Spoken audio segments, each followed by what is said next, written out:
Pwede kang mapahamak sa gagawin mong yan, Celeste. Isang malaking pagkakamali na umuwi ka pa dito sa Pilipinas. Buo na ang desisyon ko, Ninong Carlos. Gagawin ko to para kay Daddy. Ipaghihiganti ko siya. Mata sa mata, ngipin sa ngipin. Naikuyom na lamang ni Celeste ang kanyang kamao dahil sa matinding galit.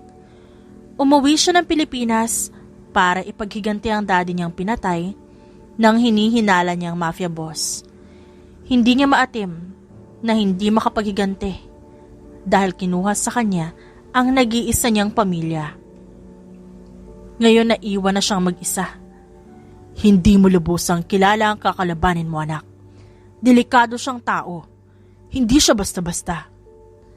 Pagpipigil sa kanya ng kanyang ninong, si Carlos ay ang matalik na kaibigan ng tatay niya.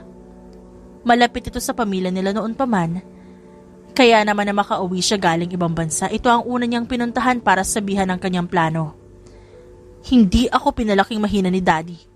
Wala akong pakialam kung siya pa ang pinakamalakas na tao sa buong mundo. Basta maniningil ako sa ginawa niya sa daddy ko. Walang awa ko rin siyang papatayin. Nilamon na ng matinding galit si Celeste. Alam niyang hindi tama, pero ilalagay niya ang hustisya sa kanyang kamay. Hindi niya na iniisip kung makukulong man siya sa gagawin niya. Ang importante, maipaghiganti niya ang daddy niya. Siguro nga, hindi na kita mapipigilan. Pero sigurado ako mahihirapan ka mapasok ang bahay nila Dave. Anong unang mo hakbang? Marinig pa lang niya ang pangalan ng lalaki, nagpupuyos na siya sa galit. Marahas siyang napabuntong hininga. Nagawan ko na ng paraan lahat to. Bago pa ako umuwi. May mga papeles na ako para sa fake identity ko. Hinihintay ko lang ang tamang oras, tsaka ako kikilos. Bago siya tinignan ng kanyang ninong, bumuntong hininga pa ito. Desidido na talaga si Celeste. Hindi niya mapigilang maluha. Sa katotohanang hindi man lang siya nakauwi nung namatay ang ama niya para sa security niya. Malakas kasi ang hinala niya noon na maaaring pati siya hinahanap dahil balak silang ubusin. Celeste, tandaan mo, huwag kang magpapakita ng kahinaan. Wala kang dapat pagkatiwalaan sa kanila kahit isa. Mag-iingat ka lalo na kay Dave. Tuso ang isang yun at matalino. Sa sandaling malaman ni Dave kung sino ka, hindi ka na makakalabas ng bahay na yun ng buhay. Hindi mangyayari yun. Sagot niya ng walang pag-aalinlangan. Sa loob ng isang linggo, inayos ni Celeste ang huling detalye ng plano niya. Nang dumating ang araw na inaasam niya, nakatayo na siya sa harapan ng napakalaking gate ng mansyon ni Dave. Nakasuot siya ng simpleng damit. Mahigpit ang pagkakatali ng buhok at dalang peking papeles. Binuksan ng isang lalaki ang gate. Matangkad ito, nakasuot ng itim na uniforme at halatang sanay sa pagbabantay. Sino ka? Magandang araw ho. Ako po si Ada Reyes, bagong yaya. Sinuri ng lalaki ang papeles niya nang mabuti bago siya pinapasok. Nang makapasok si Celeste, natagpuan niya ang sarili sa gitna ng isang marangyang hardin na tila hindi nadaraanan ng dumi. Sa di kalayuan natanaw niya ang mansyon, malaki, moderno, at tila nagyayabang. Dinala siya ng gwardya sa loob ng bahay. Nag-aabang na rin ang butler na si Manang Susan. Bagong yaya ka? Tanong ni Manang Susan habang sinusuri siya muli mula ulo hanggang paa. Opo, ma'am. Sinabi po sa akin na kayo ang magpapakilala kay Sir Dave. Sige, sumunod ka. Sa paglalakad nila, hindi maiwasan ni Celeste ang mapansin ang bawat detalye ng bahay. Ang marmol na sahig,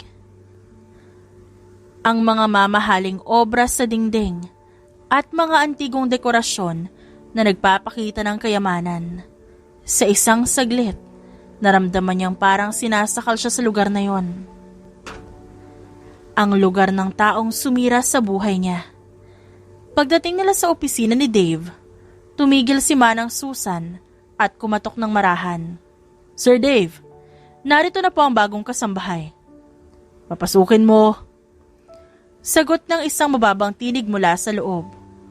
Huminga siya ng malalim bago pumasok. Nang makita niya si Dave, napako ang tingin niya rito. Bata pa kesa sa inaasahan niya. Ngunit baka saan yun ito ang kapangyarihan. Matangkad, magandang tindig, at malamlam ang mga mata na parang kayang basahin ang iniisip ng isang tao. Unang tingin niya pa lang dito, gusto niya na itong sunggaban at undayan ng napakaraming saksak. Hanggang sa lagutan to ng hininga pero nagtimpi siya. Pilit siyang nagpanggap na normal. Nginitian niya ang lalaki. Tignan nga natin. Sabi ni Dave habang inaabot ang peking papeles ni Celeste. Binasa niya yon nang mabilis bago tumingin sa kanya. Ada Reyes, tama ba? Opo, sir.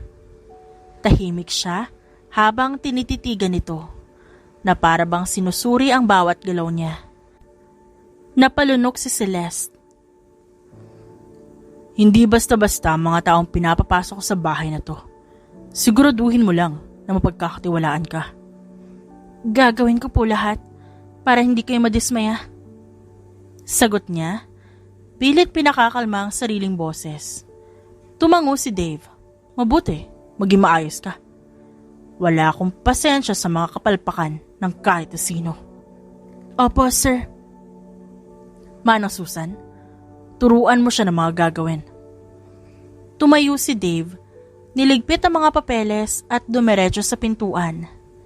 Pero bago pa ito lumabas, makahulugan siya nitong tinignan. Ada, tandaan mo, dito sa bahay ko lahat ng galaw mo, nakikita ko. Umalis na ito at hindi na muling lumingon. Pagkalabas niya, saka lamang siya nakahinga ng maluwag. Alam niyang hindi magiging madali ang misyon niya, pero sisiguraduhin niyang hindi siya mabibigo. Tara na, Ada, marami ka pa kailangan malaman. Sabi ni Manang Susan. Tahimik siyang sumunod, ngunit sa loob niya, nanatili ang iisang layunin. Ang pabagsakin niya si Dave na kahit anong mangyari gagawin niya. Pinanatili niya ang pagiging tahimik na ilang araw. Nagkukunwaring nag-a-adjust sa bagong lugar. Ang alam ng lahat doon, galing siya sa isang malayong probinsya at lumuwas ng Maynila para magtrabaho. Madalas wala si Dave sa sariling bahay. May mga pagkakataon na nasa office niya lamang ito. O hindi naman kaya, aalis ng gabi at uuwi na ng umaga. Dahilan para buong araw, magkulong lang to sa kwarto para magpahinga. Hindi na makakilos ng maayos si Celeste. Kahit wala si Dave, dahil na rin sa iniwang salita nito. Hindi naman sa natatakot siya, pero ayaw niyang magkamali. Ayaw niyang madaliin ang lahat. Ada, sumunod ka sa akin sa hardin. Tawag sa kanya ni Manang Susan. Tila hindi natinig si Celeste habang nagpupunas ng bagong hugas na plato. Ada, narinig mo ba ako? Doon lamang napatingin si Celeste sa matanda. Hindi pa siya nasasanay sa bago niyang pangalan. Kaya may pagkakataong kapag tinatawag siya, hindi siya agad napapatingin. Ano nga ho ulit yun, Manang? Pasensya na, medyo busy ho ako rito. Ang sabi ko, sumunod ka sa akin sa garden. May mga pinapatanim na bagong halaman si Sir. Ang sabi niya gusto niya ikaw ang mag-alaga ng garden. Ha? Ako po? Bakit ako? Hindi ko rin alam. Pero yun ang utos kaya sumunod ka na lang. Muntik na siyang mapairap sa hangin. Kundi lang lumingon ng matanda sa kanya. Labag sa loob niyang sumunod dito. Hindi naman kasama sa plano niyang magpaalipin pero wala siyang choice kundi gawin ang gustong mangyari ni Dave. Tinuruan siya ng matanda kung paano. At pagkatapos ng ilang sandali, iniwan na rin siya nito nung nagsimula na siyang magtanim. Nung wala na siyang kasama, hindi niya maiwasang magreklamo. Why am I even doing this? Parang pinapahirapan ko lang ang sarili ko. Pwede ko namang barilin na lang yung Dave na yun habang natutulog siya. Gigil na gigil ang pagbubungkal niya ng lupa. Hindi niya namalayan ang pagdating ng lalaking halos patayin niya na sa isip. Kabababa lang nito sa sasakyan at nakita niya si Celeste na parang galit na galit sa ginagawa. At itong uniform? God, di bagay sa akin. Are you talking to yourself, Ada? Ganyan ka ba magtrabaho? Nanlaki ang mga mata ni Celeste nang marinig ang boses ng lalaki sa kanyang likuran. Agad siyang napatayo at nagbigay ng isang hilaw at peking ngiti rito. Kayo po pala, Sir Dave. Sorry po, ganito po talaga ako. Alanganin niyang sagot. Malamig at diretso siyang tinitigan ng lalaki. Para siyang tinitignan nito hanggang kaluluwa. Ganito ka ba talaga? Yung parang baliw? Tanong ni Dave nang walang emosyon.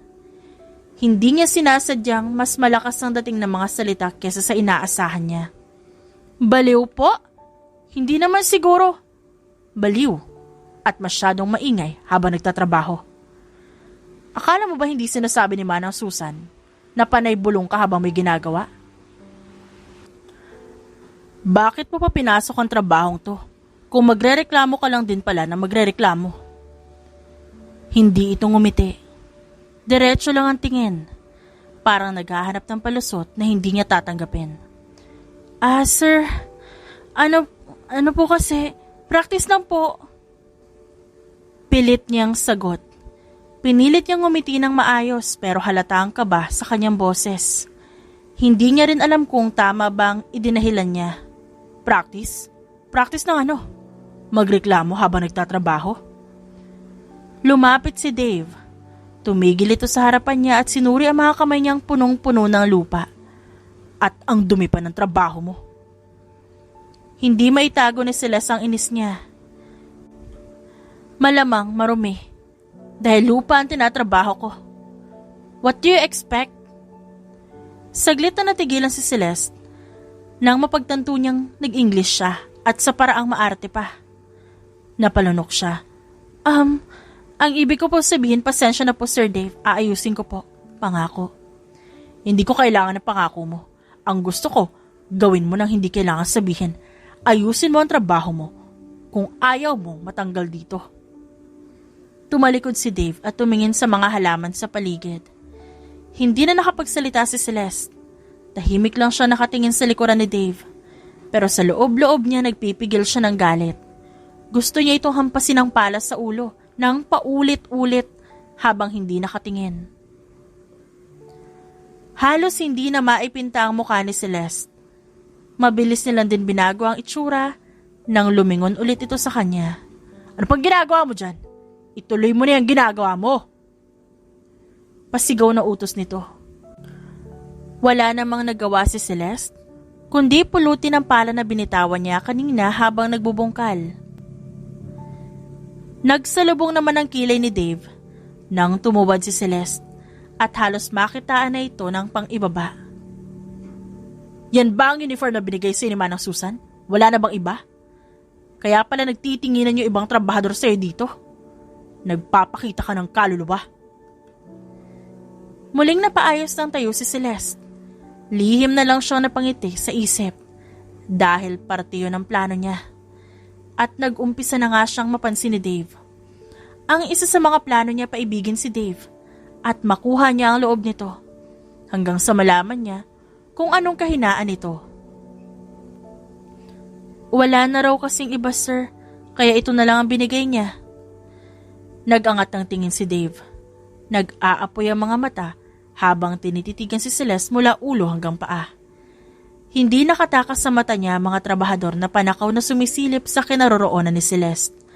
Manang Susan! Tawag ni Dave na umaalingaw-ngaw sa malawak na bakuran ng mansyon. Agad namang dumating ang matanda bitbit ang ilang gulay mula sa likod bahay. Anong klaseng uniforme itong binigay mo kay Celeste? Wala na bang mas maayos? Tanong ni Dave. Ang tono, nagtataglay ng bahid ng iritasyon. Ay, pasensya na sir. Yan lang po kasi ang natira. Puro small ang sukat, pero ayos lang po ito manang. Komportable naman po ako. Putol ni Celeste habang nakangiti. Napalunok si Dave. Hindi dahil sa sagot ni Celeste, kundi sa paraan ng pagngiti nito. May kung anong nakakaloko sa likod ng inosenteng muka. Ayaw niyang bigyan ng pansin. Ngunit tila may sariling isip ang kanyang mata nang muling bumalik sa suot nito. Hindi ka magtatrabaho ng ganyan na itsura. Pumasok ka sa loob. Kung may gagawin ka, doon ka nalang tumulong kay Manang Susan. Malamig nitong sagot. Nagkibit balikat si Celeste ngunit lihim siyang napangiti. Isa na namang puntos para sa kanya. Alam niyang gumagana ang diskarte niya at lalong nagiging madali ang pagkuha niya ng atensyon ni Dave. Maraming salamat sa concern, sir. Aniya, kunwaring may lambing sa boses. Pero ang sagot ni Dave isang masamang tingin lang. Lumapit ito sa grupo ng trabahador at malakas na boses ang sumunod niyang narinig. Anong tinitingin-tingin niyo dyan, ha? Kung wala kayong ginagawa, lahat kayo tanggal sa trabaho. Bigla naman nagkumahog sa pagkilos sa mga lalaki. Waring natakot sa malamig na boses ng kanilang amo. Muli, ibinaling ni Dave ang tingin kay Celeste na ngayon tahimik na nakatayo sa gilid. Manang Susan, isama mo na lang siya sa'yo. Huwag mong iwan mag-isa. At kung may bumastos man sa kanya na lalaki, sabihin mo agad sa akin. Opo, Sir Dave. Halika na, Ada. Tahimik na sumunod si Celeste papasok sa mansyon. Ngunit sa loob-loob niya, alam niyang nasa tamang direksyon ang hakbang niya. Unti-unti niya nang nakukuha ang atensyon ni Dave at sabik na siyang malaman ang kahinaan nito. Hindi siya tuluyang makakakilos ng malaya sa mansyon kung hindi siya mapapalapit kay Dave. Yun ang una niyang kailangang siguraduhin para hindi magtaka ang ibang nasa mansyon kung may iba man siyang ginagawa sa tuwing wala ang amo nila. Kailangan niyang akitin si Dave kahit hindi siya sigurado kung may hilig ba talaga ang isang to sa babae. Bagaman binata, gwapo at mayaman, ang sabi ni Manang Susan hindi ito nagdala ni isang beses ng babae sa mansyon. Nagkaroon naman daw ito ng nobya noon pero matapos magkahiwalay sa hindi alam na dahilan ni Manang Susan, hindi na raw ulit ito nasundan. Isang hating gabi hindi makatulog si Celeste dahil sa maraming bumabagabag sa kanyang isip. Narinig niya ang pagdating ng kotse ni Dave kaya agad siyang bumangon para silipin ang binata. Pagkakataon ko na to. Tulog naman ang ibang kasambahay. Magpapapansin ako. Bulong niya sa sarili. Nakasuot siya ng pulang nightgown. Mas lalong nadipinan nito ang hubog ng kanyang katawan at kitang-kita kung gaano kakinis ang kanyang balat. Nag-spray din siya ng pabango para humalimuyak siya sa tabi ng kanyang boss. Bumaba si Celeste at sakto namang pagpasok ni Dave. Malamig naman siyang binalingan ng tingin nito. Nandiyan na pala kayo, sir. Naghapunan na po ba kayo? Hindi siya sinagot nito. Bagkos tinitigan siya nito mula ulo hanggang paa tsaka napailing. Hindi niya akalaing gano'n na lang kalakas ng loob ni Celeste na magsuot ng gano'n. Umigting ang kanyang panga. What do you think you're wearing, Ada? Pantulog po, sir. Bakit? Really? Normal din bang magpabango sa'yo bago matulog? Pabango? Hindi normal na amoy ko to. Nagkunwari pa si Celeste na sinisinghot ang sarili pero walang emosyon lang siyang tinitignan nito. Bumalik ka na sa taas. Hindi mo na ako kailangang pagsilbihan dito. I will request for another maid. Ha? Dulog na po silang lahat eh. Tsaka, kaya ko naman. Huwag mo nang gawing issue tong damit ko, sir. Mapagsisilbihan pa rin naman kita kahit ganito yung suot ko. Malambing niyang tugon. Fine, kung yan ang gusto mo, bahala ka. Ngumiti si Celeste, kunwari inosente. Salamat, sir. Ano pong gusto niyong kainin o inumin? Ako na pong bahala. Black coffee, walang asukal. Pakibilisan. Agad na tumungo si Celeste sa kusina. Nagmamadaling magtimpla ng kape. Sa bawat kilos niya, may bahid ng pag-iingat na hindi halata. Hindi may tatangging may planong nabubuo sa kanyang isipan. Pagbalik niya, dala niya ang kape. Mahigpit siyang tinitigan ni Dave. Para bang sinusuri nito ang bawat galaw niya. Binaliwala niya ito at tahimik na inilapag ang tasa sa mesa. Sir, ayan na po yung kape nyo. Sabihin nyo lang po kung may iba pa kayong kailangan. Aniya, pinalalambot ang boses. Hindi sumagot si Dave at dumampot ng isang dokumento mula sa mesa. Kunwaring abala pero sa gilid ng kanyang mga mata, hindi maiwasang pagmastan ang maamong mukha ni Celeste. Makinis ang kutis nito, parang anghel na bumaba sa langit. Bigla na lang napahinto si Celeste. Sinimula ng kanyang magaling na pag-acting at mariing humawak sa lamesa. Sir. Napatingin si Dave sa kanya at kunot ang noo nang makita siyang nakahawak sa ulo. Anong problema mo?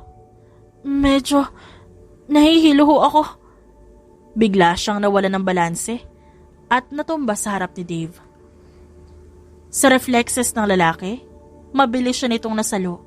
Nagdikit ang kanilang katawan at magkalapit ang kanilang muka. Napatitig si Dave kay Celeste. Napansin niya ang maamong itsura nito. Ang mahakapal na pilik mata, singkit na mga mata, maliit at matangos na ilong, at ang mapupula nitong labi. Sa kabila ng kanyang inis, hindi niya maikakailang napakaganda nito. Ada, ano na naman ba to? Nagpapapansin ka ba talaga? Hindi sir, nahilo lang po talaga ako. Mahinang sagot ni Celeste habang nakatingin sa mga mata niya. Hindi alam ni Dave kung bakit, pero nakaramdam siya ng pagbilis ng tibok ng kanyang puso. Napailing siya at pilit tinataboy ang kung anumang nagbabantang damdamin. Mabilis niyang tinulak si Celeste at nilayo ang sarili. Tumigil ka na. Bumalik ka na sa kwarto mo. Ayoko ng ganitong drama. Pero sir, wala nang pero. Sa susunod wag mo na ako alalahanin. Di kita kailangan dito. Tahimik na tumango si Celeste. Kunwari nasasaktan. Pero sa loob-loob niya, ngumiti siya. Alam niyang nakatanim na ang binhi ng plano niya. Si Dave, ang malamig, seryoso at strikto niyang amo ay unti-unti nang bumibigay. Sa mga sumunod na araw nagpatuloy si Celeste sa pagpapapansin dito. Sinasadya niya magtrabaho, malapit kung nasan to, kahit wala naman talaga siyang kailangang gawin doon. Hindi naman nakakatakas ng panakanak ang pagsulyap ng tingin ni Dave sa kanya. Nasa hardin si Dave nung hapon at nagpapahangin. Nung makita niyang balak magdilig ng mga halaman ni Manang Susan, inagawan niya ito ng gagawin. Ako na po magdidilig, Manang. Magpahinga na po kayo. Maghapon na kayong kumikilos sa buong mansyon. Sabi ni Celeste habang inaagaw ang hose mula sa matanda. Hayo naman talaga ang trabaho ko, Ada. Siguraduhin maayos ang buong mansyon. Ikaw talagang bata ka, hayaan mo na ako dito. Pumasok ka na sa loob at magpunas na lang doon. Sige na, Manang. Ako na lang dito. Napapailing na lang si Dave habang pinapanood ang dalawang nag-aagawan ng hose. Alam niyang nagpapapansin na naman ang kasambahay. Pero magsisinungaling lang siya sa sarili kung sasabihin niyang hindi siya natutuwa sa ginagawa nito. Sa tagal niya nang hindi nag-girlfriend, dahil mataas ang standards niya sa babae, katakataka para sa kanya kung paano nakuha ng bago niyang kasambahay ang atensyon niya. Hindi niya maintindihan ang sarili.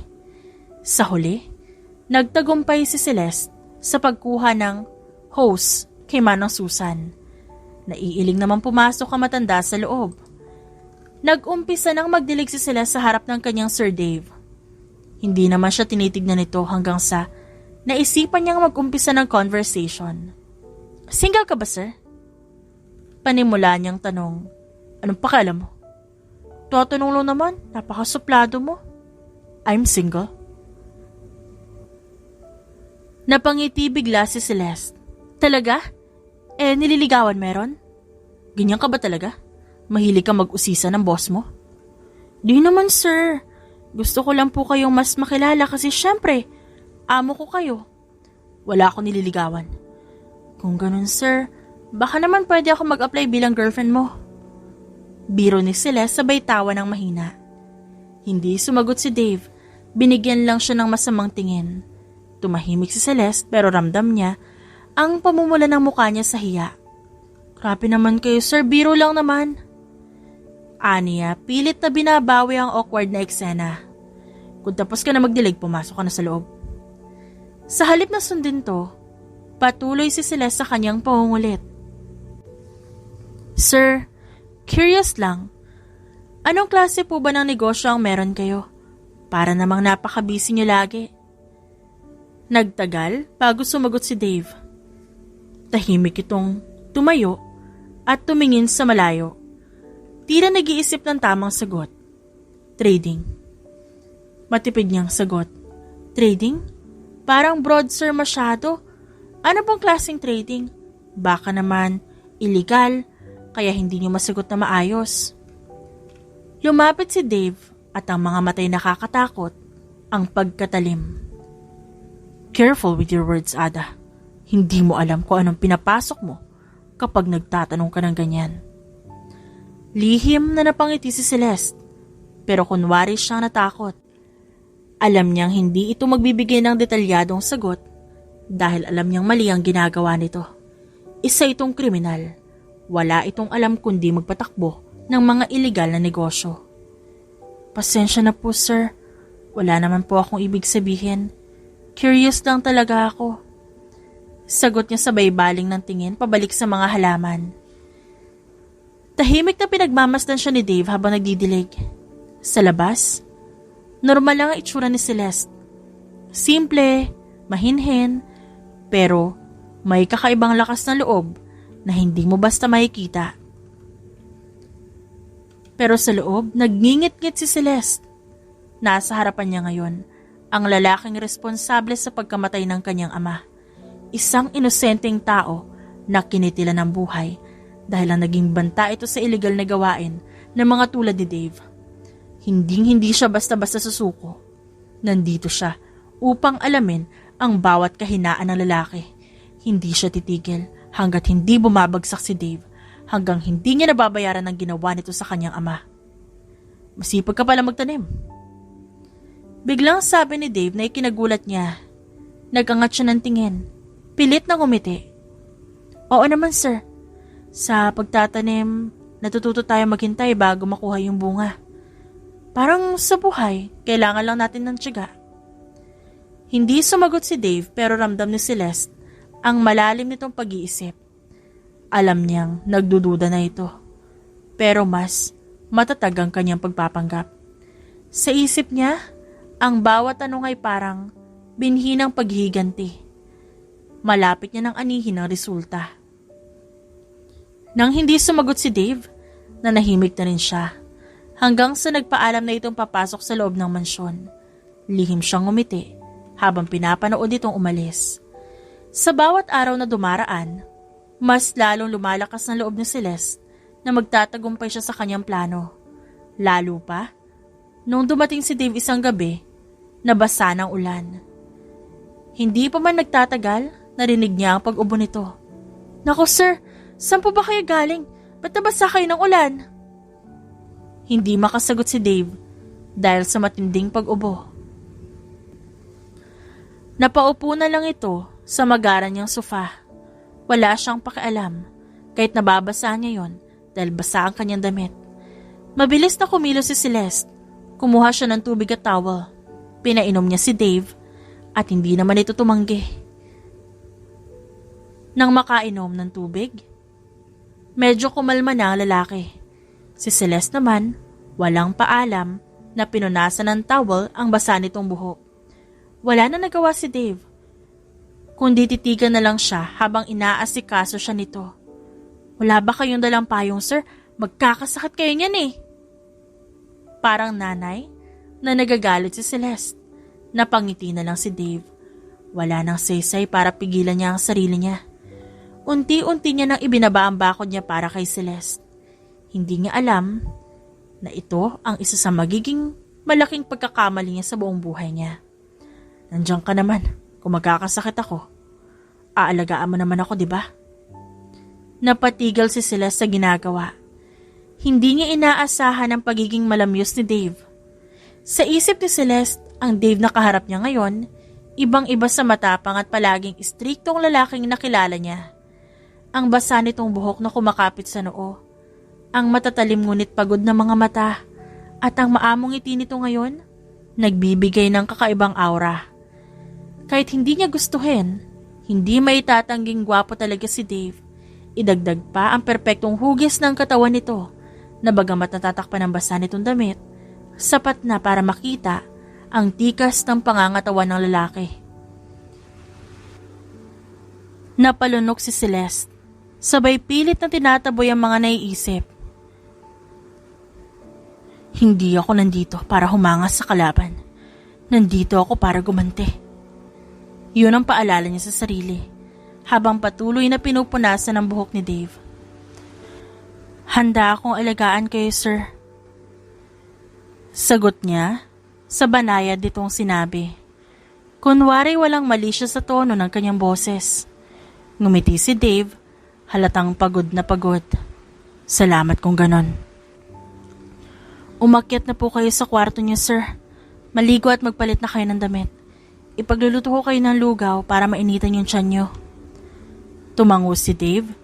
Sinunod na lang ang sinabi ni Celeste at pumanhik sa kanyang kwarto. Habang nagluluto ng lugaw, lihim siyang napapangiti. Ito na ang simula. Hindi lang niya matutulungan si Dave ngayon. May dahilan din siya para magpatuloy sa plano niyang paglapit dito. Pagkatapos ng ilang sandali, umakyat siya sa kwarto nito dala ang tray ng lugaw. Pumasok siya ng dahan-dahan at nakita si Dave na nakahiga. Balot na balot ng kumot at tila naghihintay. Sa loob ng kwarto ni Dave, hindi na iwasan ni sila sa makaramdam ng kaba. Simple pero elegante ang ayos ng silid nito.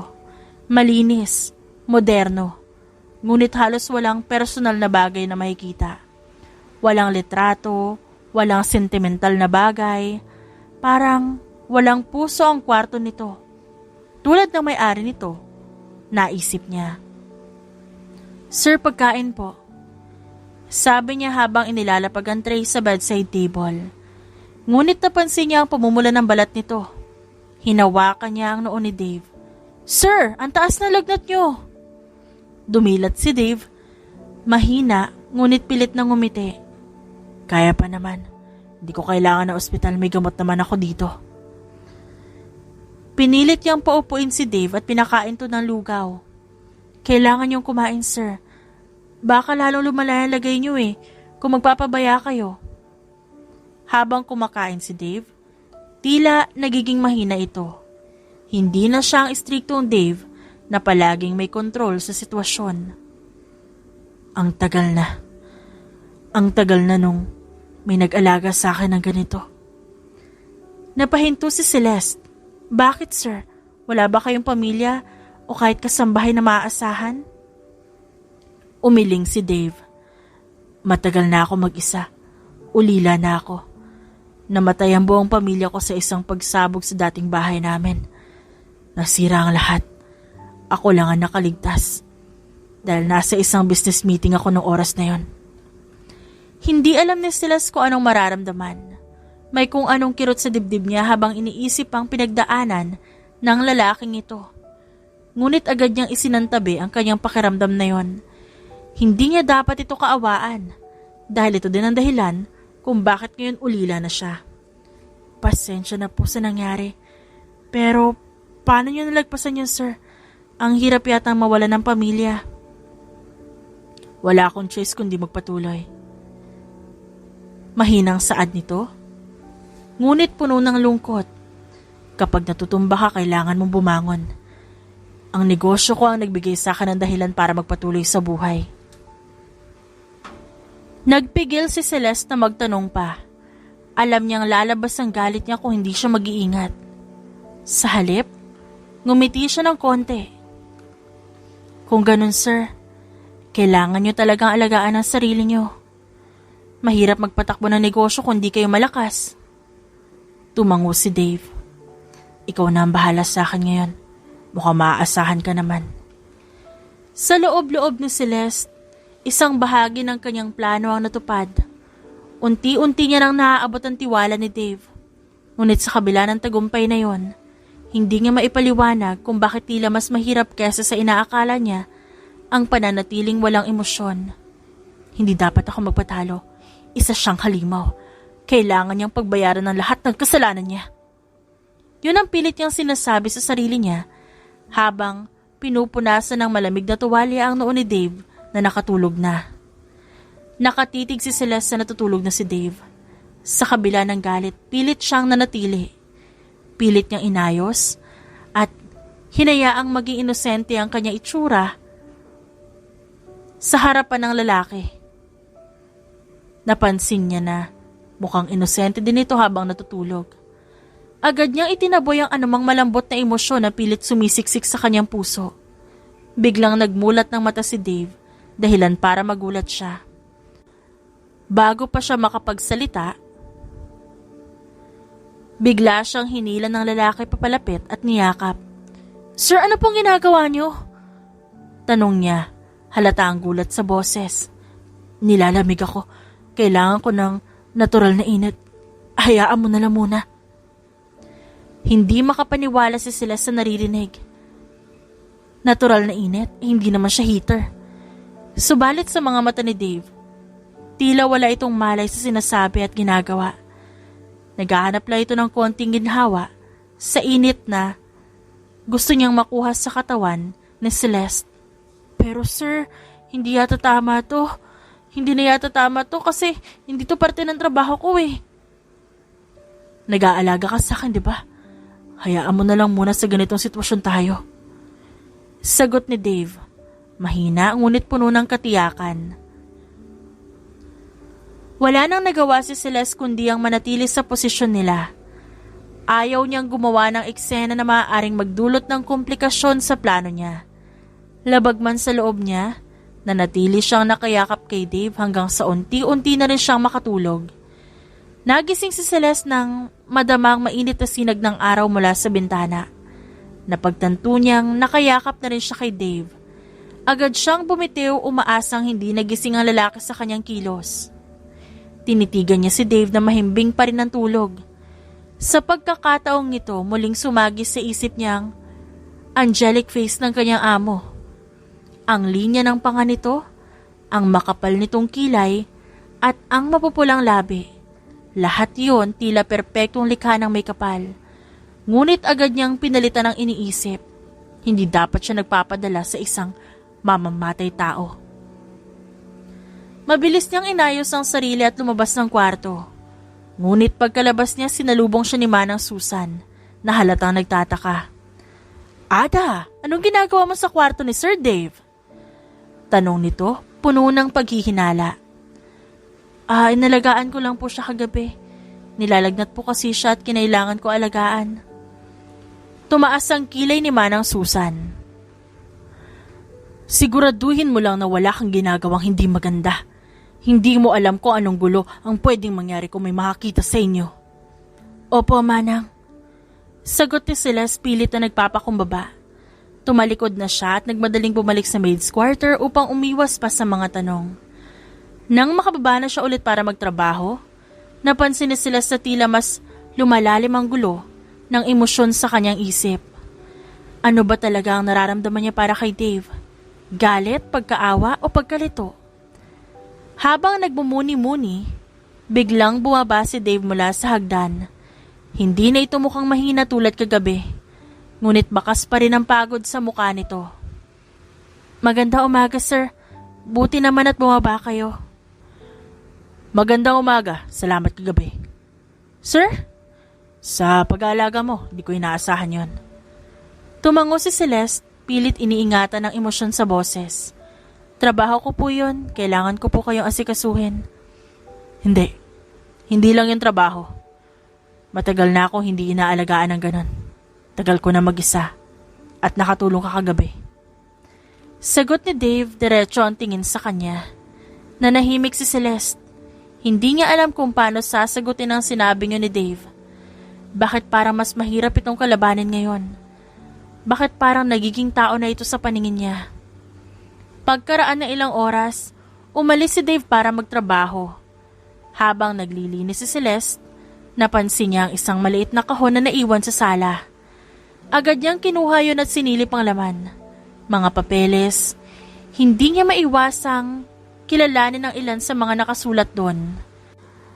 Mga pangalan ng kumpanya, transaksyon at ilang tala na tila may bahid ng ilegalidad. Napalunok siya habang tinitignan ng mga papel, katibayan ng mga ilegal na gawain ni Dave. Ngunit bago pa niya masuri yon, biglang bumukas ang pinto. Agad niya ibinalik ang kahon sa pinagkuhanan nito at nagkunwaring abala sa pag-aayos. Ada? Sir, bakit po? May nakalimutan ako. Nasa na maliit na kahon na iniwan ko dito? Nandyan po sir, hindi ko po ginalaw. Tinignan niya si Dave. Binalingan din siya nito. Tila sinusuri ang bawat kilos niya. Siguraduhin mong hindi ka magtatangkang pakialaman ng gamit ko, Ada. May mga bagay dito na mas mabuting hindi mo malaman. Tumango siya, pilit pinipigilan ng kaba. Opo sir, naintindihan ko po. Nang makaalis si Dave, napapikit na lamang siya ng mariin. Napatunayan niya na illegal nga ang ginagawa ni Dave. Pero hindi man lang siya nagkaroon ng tsansang makuna ng litrato ang mga yon bilang ebidensya. Mahigpit din kasing pinagbabawal sa kanila mag-cellphone sa oras ng trabaho. Kaya tuwing umaga kinokolekta ni Manang Susan ang mga telepono nila at nahahawakan lang ulit kapag oras na ng pahinga. Hindi na makapagtimpi si Celeste. Gustong-gusto niya nang pabagsakin si Dave, lalo pa nung makita niya ang pangalan ng ama sa isa sa mga papeles. Ang ipinagtataka niya lang, bakit bumili ang tatay niya ng mga ipinagbabawal na armas kay Dave? Saan gagamitin ito ng kanyang ama? Buong maghapon wala na sa sarili si Celeste hanggang sa makauwi si Dave. Naabutan siya nito nagpapahangin sa garden. Malayo ang tingin niya at malalim ang iniisip. Pinagmamasdan siya ni Dave at may kung anong kumalabit sa puso ng lalaki nang makita ang ganong itsura ni Celeste. Mukhang malungkot at problemado. Kaya hindi na siya nag-atubiling lapitan ito. Are you okay, Ada? Tanong ni Dave na makalapit siya. Nagulat si Celeste. Hindi niya mahagilap ang mga salitang dapat niyang sabihin. Hindi niya napansin ang pagdating nito sa sobrang lalim ng iniisip niya. Sa huli na pailing na lang siya. Halos mapigil niya ang sariling hininga nang lumapit pa ito lalo at umupo sa tabi niya. What's bothering you? Pwede kang magsabi sa akin. Tinitigan niya si Dave hanggang sa naisipan niyang ibalik ang sinabi nito sa kanya noong nakaraan. Ganyan ka ba talaga sa mga kasambahay mo? Nang uusisa? Biro niya.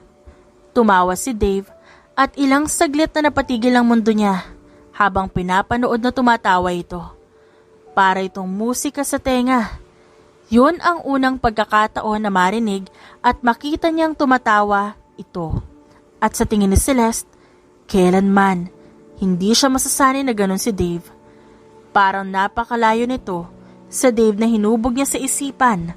Masama at walang puso. Kung ayaw mo magsabi, hindi kita pipilitin. Napabuntong hininga si Celeste.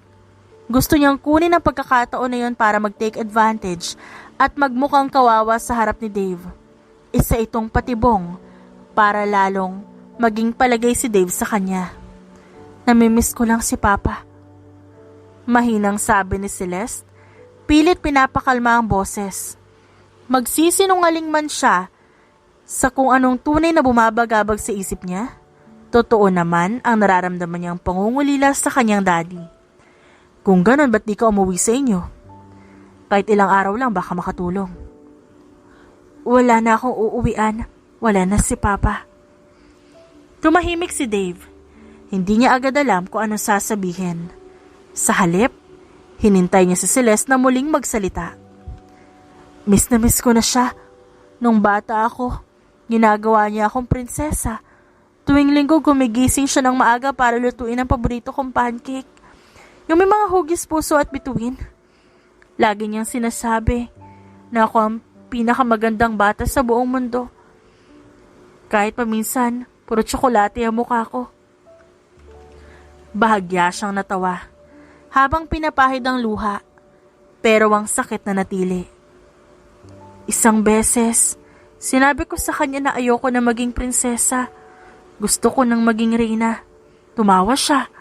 Tapos sinabi niya kahit ano pa raw gusto ko, ayos lang. Ibibigay niya lahat sa akin. Kung gusto ko raw maging reyna, handa siyang gawin lahat, maibigay lang yon. Natigilan si Celeste. Nag-aalangan siya kung itutuloy ang kwento. Pero tila naghihintay si Dave sa bawat salita niya. Bago siya nawala, ang sabi niya sa akin na kahit ano raw mangyari, tandaan ko na mahal ko siya. Ako raw ang pinakamagandang regalo na tanggap niya sa buong buhay niya. Sana raw hindi siya nagkulang sa akin. Pinagdarasal niya raw na maging masaya ako sa buhay ko. Kailanman, hindi nagkulang ang ama ko sa akin. Itinuring niya talaga akong parang reyna. At kahit kailan di ko naramdaman na hindi niya ako mahal. Muling dumaloy ang mga luha ni Celeste habang naaalala ang ginawa ng daddy niya para sa kanya. Hindi niya mapigilan ang kanyang hikbi. Ramdam ni Dave ang bigat ng sakit ni Celeste. At para bang bawat salita nito tumatama rin sa kanya. Ada, ayos lang yan. Hayaan mo lang ang sarili mong umiyak, nandito lang ako. Mahinahong sabi ng lalaki. Nilapitan siya nito at walang alinlangang niyakap. Hindi siya nagdalawang isip. Kahit pa maaaring iwasan ni Celeste ang yakap na yon. Hindi kumibo si Celeste. Nanatili siya nakayakap kay Dave. Hinayaan ang sariling maramdaman ang init nito kahit alam niya sa sarili niya na labis niyang kinamumuhian ng lalaking to. Kailangan niya ng yakap ng mga oras na yon. Salamat. Mahinang bulong niya. Hindi mo kailangan magpasalamat. Isipin mo na lang binabalik ko sa iyong kabutihan na pinaranas mo sa akin. Simula nang mawala ang pamilya ko, naramdaman ko mag-isa na lang ako. Pero kagabi, ipinaramdam mo sa akin hindi ako mag-isa, na nandyan ka. Kaya ngayon hayaan mo kung ganun din na iparamdam ko sa'yo. Dahil wala na iba makakaintindi sa nararamdaman mo kundi ako lang. Dahil parehas tayo. Hindi alam ni Celeste ang nararamdaman niya.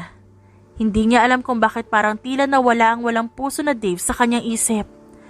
Pakiramdam niya ibang tao ang nasa harap niya ngayon at nakayakap sa kanya. Minsan, hindi ko alam kung anong klaseng tao ka talaga, Ada. Natigilan si Celeste. Nang muling magsalita si Dave, parang may ibang ipinapahiwatig ito. Natakot siya para sa sarili. Dahil paano kung kilala na talaga siya nito pero nagpapanggap lang na hindi? Anong ibig mong sabihin, sir? Parang ang dami mong tinatago. Hindi ba't ikaw rin naman, sir? Parang marami ka ring tinatago. Parehas din tayo. Ginagawa ko to bilang proteksyon sa sarili ko. Alam mo, tama ka. Iniiwasan nating maraming malaman ng mga tao sa paligid natin. Dahil maaaring kapag marami silang alam, gamitin ito laban sa'yo. May mga bagay na mahirap maintindihan, pero lahat may rason. Hindi nagsalita si Celeste at tinitigan lang si Dave. Dapat maging matalino tayo sa mga taong pinagkakatiwalaan natin, Ada. Dahil kahit pa ang pinakamalapit na tao sa'yo, kaya kang saksakin sa likod mo habang nakayakap mo sa kanya. Natakot si Celeste at bahagyang lumayo kay Dave kaya tumawa ito. Napailing na lang siya. Doon niya rin napiling tapusin ang usapan nilang dalawa. Sabay na silang pumasok sa loob ng mansyon at pinagsilbihan niya si Dave para sa hapunan nito.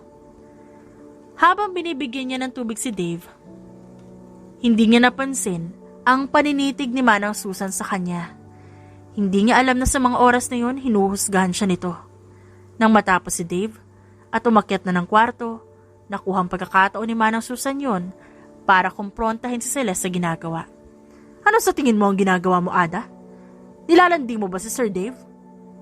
Nagulat si Celeste. Napaawang ang kanyang bibig habang nakatingin sa nakapamewang na matanda. Tinawanan niya ito. Dahilan para magmukha itong nainsulto. Hindi po, Manang. Masyado po yata kayo ma-issue. Sa tingin ko hindi naman parte ng trabaho natin yan. Sus, kunwari ka pa. Ang sabihin mo nilalandi mo si Sir para umangat ka sa buhay. Kung sakaling makuha mo ang loob niya, palibhasa alam mo sa sarili mong maganda ka at sexy. Kaya ginagamit mo ang pagkakataong yan. Anong balak mo? Perahan si Sir Dave at gawing ATM? Thank you po sa compliment nyo. Pero mali po yung naisip nyo. Hindi ko po siya nilalandi. Talaga ba? Akala mo ba? Hindi ko nakita na magkayakap kayo sa garden kanina. Nakita niyo ho ba kung sinong naunang yumakap? Hindi ba si Sir Dave naman? Baka naman naiinggit ka, Manang Susan. Try mo rin mag-emote sa labas. Baka pansinin ka rin at yakapin ka niya. Hindi maiwasang matawa ni Celeste sa isip habang inaalaska at inaasar niya ang matanda. Wala kasi itong asawa at sa isip niya, baka naiinggit lang ito. Ito lang ang masasabi ko sa iyo, Ada. Hindi kayo bagay ni Sir Dave. Langit siya, ikaw nasa putikan. And who are you to say that, Manang? I didn't know you were like this. Hindi nila napansin ang muling pagbaba ni Dave dahil naiwan pala nito ang cellphone sa mesa. Napatigil ang matanda sa hindi inaasahang pagbalik ng amo at narinig pa ang sinabi niya.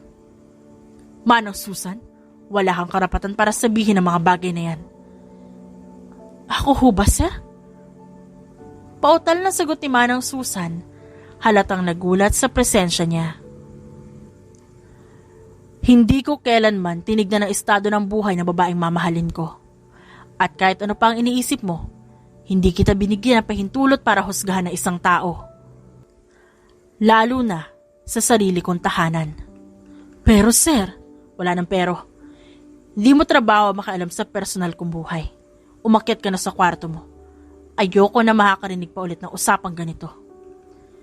Walang nagawa si Manang Susan kundi tumalikod at maglakad papunta sa hagdan. Ang mukhay pula sa sobrang hiya. Nang mawala ito sa paningin nila, tumingin si Dave kay Celeste. Pasensya ka na, Ada. Hindi ko alam na may sasabihin siyang ganun sa'yo. Ngumiti si Celeste. Pilit pinakakalma ang sarili kahit naglalaban-laban ang emosyon niya. Wala yun, Sir Dave. Hindi ko naman pinapansin yung ganung bagay pero salamat sa pagtatanggol mo. Di mo kailangan magpasalamat. Hindi tama na ganyan ang trato niya. Lalo na sa'yo. Saglit silang natahimik. Ngunit naramdaman ni Celeste ang hindi maipaliwanag na tensyon. Tumalikod siya at nagtangkang lumayo. Pero bago pa siya makalayo ng tuluyan, nagsalita si Dave. Ada. Natigilan siya. Kasabay ng pagkabog ng kanyang dibdib. Hindi siya makapagsalita. May gusto akong sabihin kaso baka hindi pa ito ang tamang panahon. Ano ba yun, sir? Wala. Sa ibang pagkakataon na lang. Hindi na siya nagpumilit. Pero hindi rin niya mapigilang magtaka. Bakit tila may kakaibang sinasabi ang mata ni Dave? Parang may damdaming pilit niya itinatago ngunit halatang hindi niya maikubli. Kung ganun mauna na po ako. Sandali. Sagot ni Dave. Mabilis sinawakan ang braso niya. Napatigil siya. Ramdam niya ang init ng kamay nito at sa kabila ng dapat niyang galit at hinanakit, may kung anong kuryenteng dumaloy sa kanya. Gusto ko lang malaman mo na hindi ko iniisip ang sinabi ni Manang Susan kanina. Hindi kita kailanman tinignan na mababa.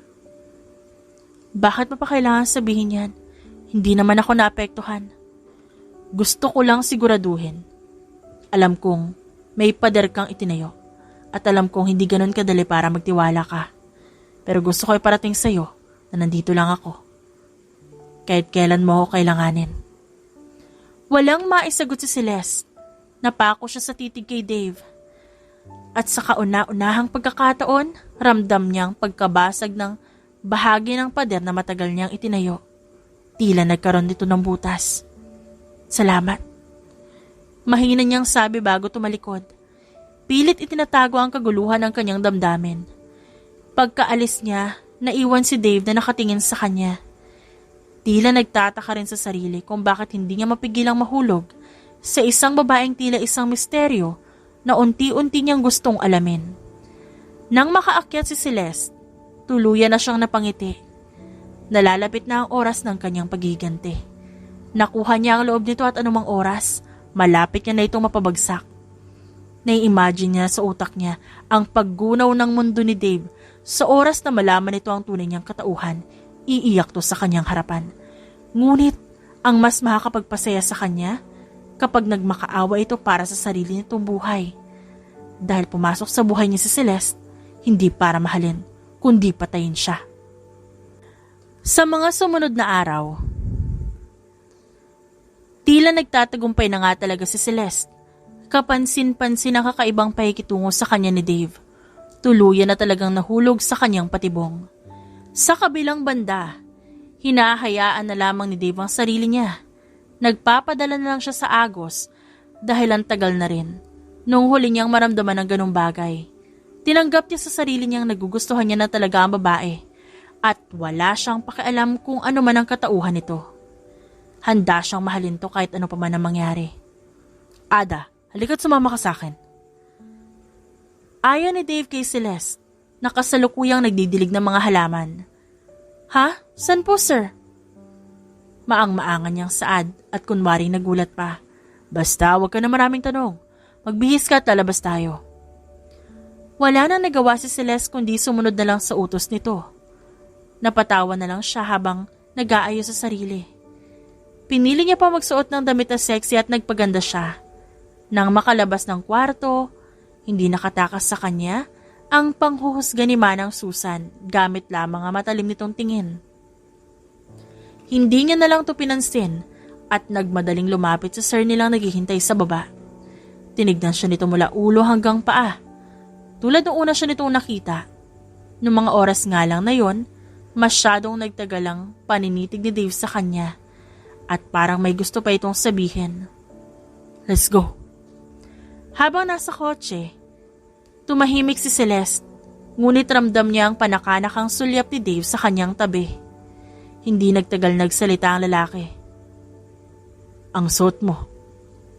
Panimula ni Dave at bumasag yun sa katahimikan. Bakit, may mali ba? Branded yan. Mahal, saan mo nakuha? Ngumiti si Celeste. Regalo ng papa ko noong 21st birthday ko. Hindi ba sabi ko naman sa'yo lahat ginagawa niya para sa akin? Sinadya ni Celeste na yun ang isuot niya. Tama nga siya at mapapansin ni Dave yun. Sa isip ni Celeste, unti-unti na niyang natatanim ang idea ng tunay niyang pagkatao sa isip nito. Hindi niya binibigla. Gusto niyang sa huli, si Dave na mismo ang makakonekta ng lahat ng detalye. Gusto niyang magulat ito. Hanggang sa hilingin nitong sana, hindi na lang sila nagkakilala. Nagulat si Dave. Hindi niya alam kung bakit pero parang may bigat ang bawat salitang binitiwan ni Celeste. Ang tono nito, ang paraan ng pagkakasabi. Tila may nakatagong bagay sa likod ng kwento. Ngunit di siya nagtanong. Pagdating nila sa mall, agad na huminto ang sasakyan sa valet parking. Bumaba si Dave at binuksan ang pinto para kay Celeste. Tara na. Anong gagawin natin dito? Mamimili. Mamimili ng ano?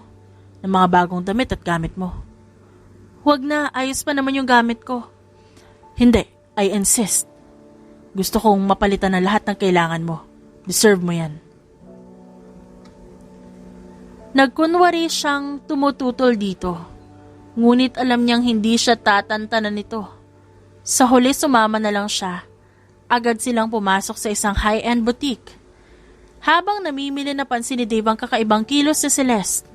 Sa bawat damit na tinitignan nito para bang sanay na sanay ito sa ganong uri ng tela, disenyo at estilo. Alam nito ang eksaktong kulay na babagay sa kanya, pati na ang detalye ng pagkatahi ng damit. Minsan tinitignan pa nito ang quality ng stitching at tinatapat sa liwanag. Nakakapagtaka, hindi ito kilos ng isang ordinaryong babae. Lalo na't inaakala niyang simpleng tao si Celeste. Sa kabila ng lahat, pinili ni Dave na manahimik. Pagkatapos mamili, pumunta sila sa mamahaling restaurant. Tahimik silang pumasok at tinanggap sila ng manager na tila kilala si Dave. Nang maupo sila, agad nilang tinawag ang waiter para sa menu. Tahimik na binasa ni Celeste sa mga nakasulat, ngunit sa bawat paglipat niya ng pahina, kitang-kita ang pagiging pamilyar niya sa pangalan ng pagkain.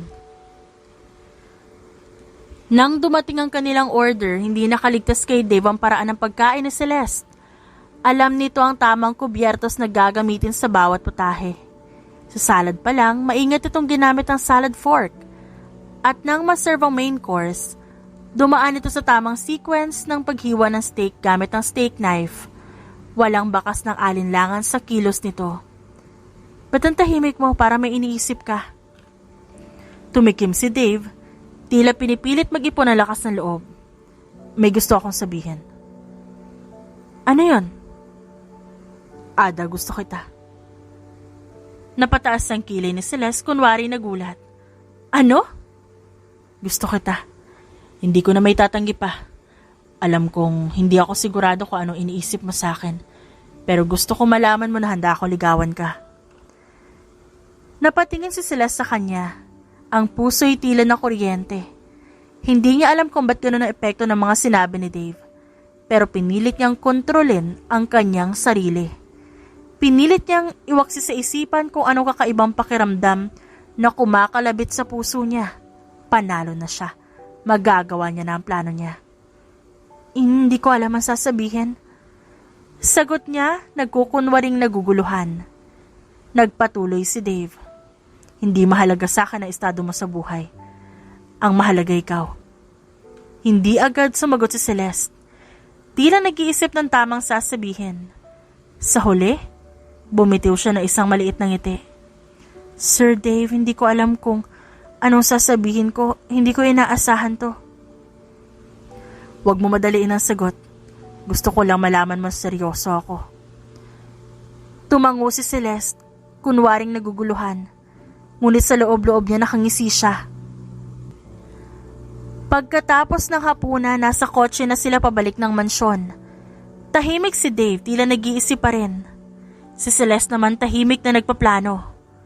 Nang malapit na sila sa gate, bumaling siya kay Dave. Pwede ba magpaalam na ilang araw? Bakit? Gusto ko lang sana umuwi ng probinsya namin.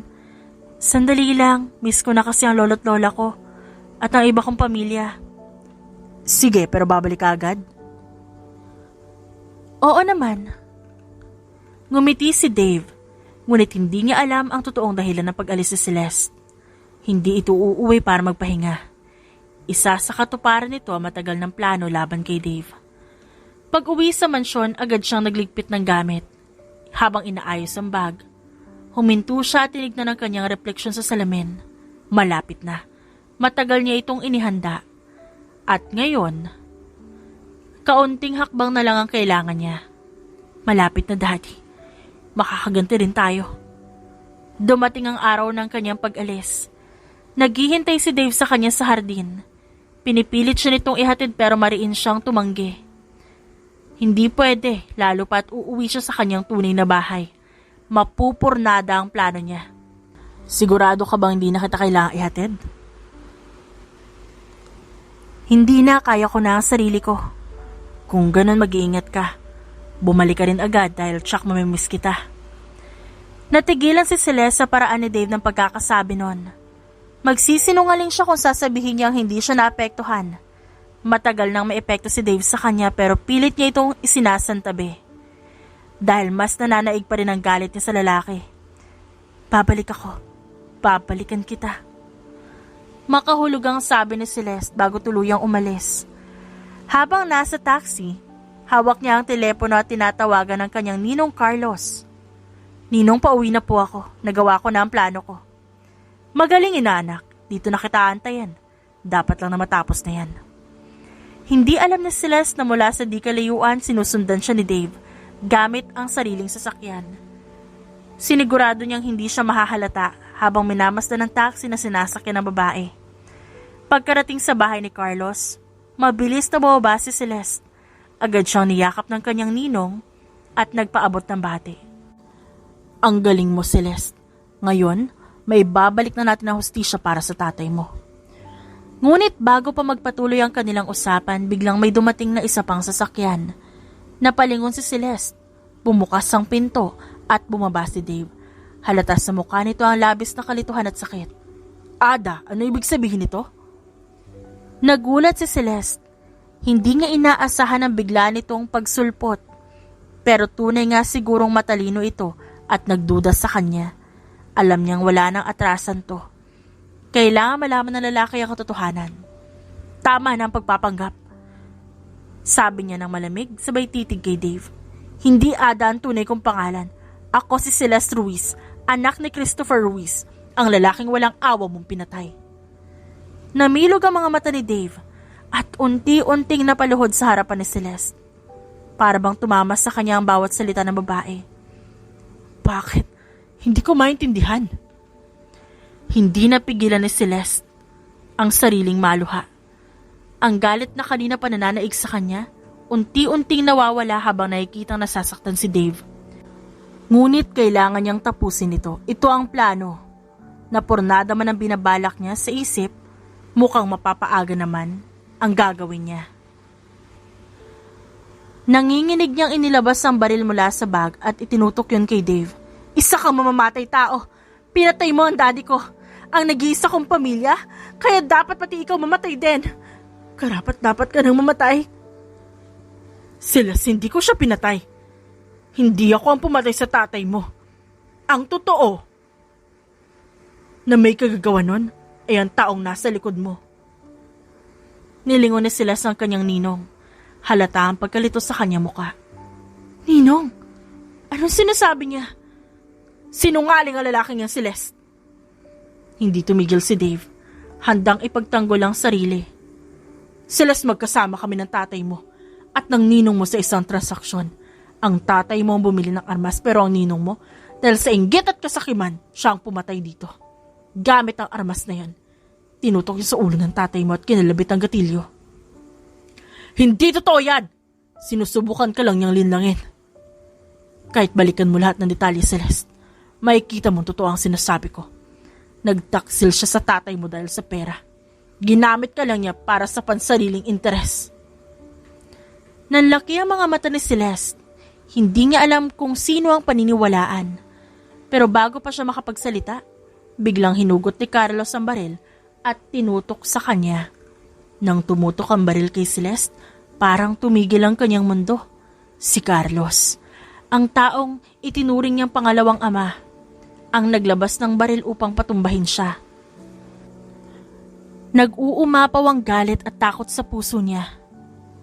Magkita na lang kayo ng ama mo sa langit, Celeste, sabi ni Carlos. Ngunit bago pa matamaan si Celeste ng bala, bumalot ang isang mainit na yakap mula kay Dave.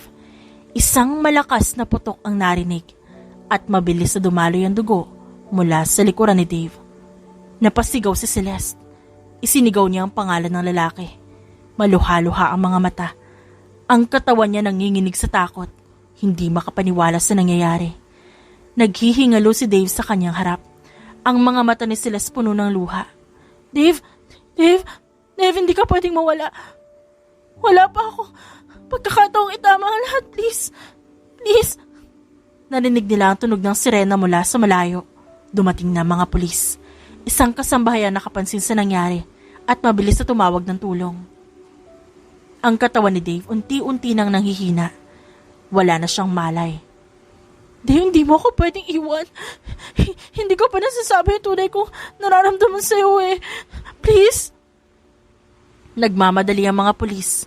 Inaresto nila si Carlos. Nahawak ang ulo, tumatawa, at tila nababaliw habang tinuturo sila si Celeste. Dinala nila si Dave sa ospital. Hindi mapakali si Celeste. Ang bawat minuto parang taon. Nasa kamay ng doktor ang buhay ni Dave.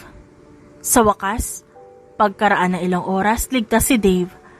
Ang kaba sa kanyang dibdib unti-unting nawawala, ngunit ang guilt patuloy na bumabagabag sa kanyang isipan. Pumasok siya sa kwarto ng ospital kung saan nakahiga si Dave. Dave, sorry. Sorry sa lahat ng ginawa ko.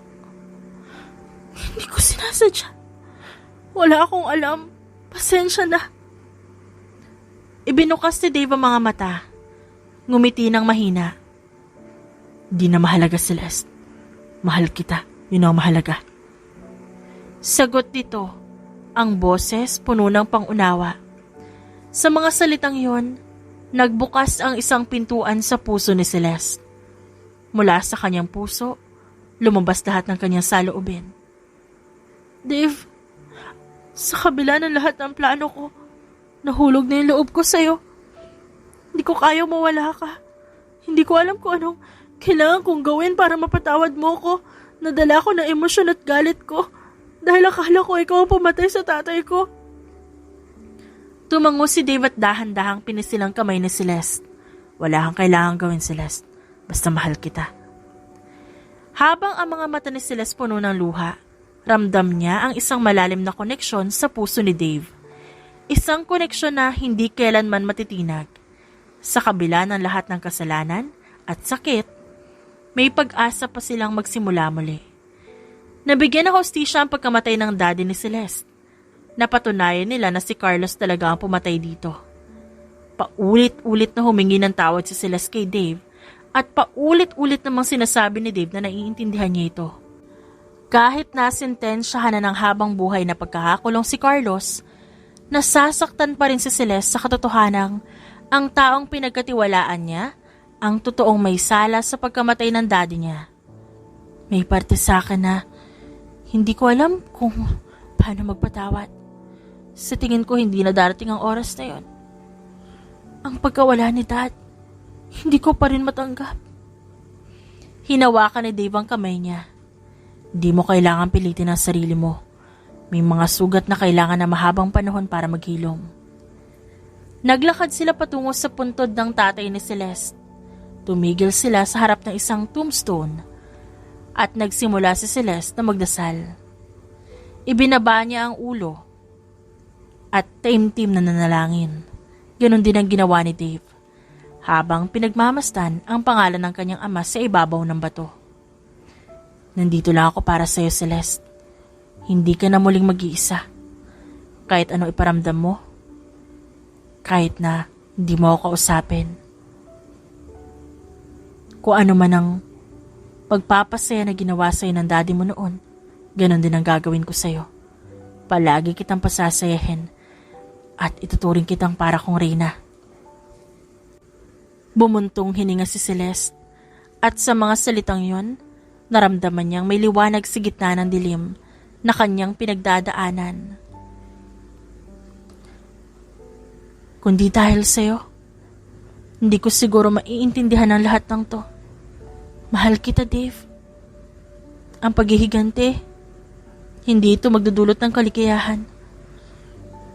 Kung di ko natutunan ng pagmamahal, hindi ko matutuklasan kung gaano kalaki ang nagagawa nitong pagbabago.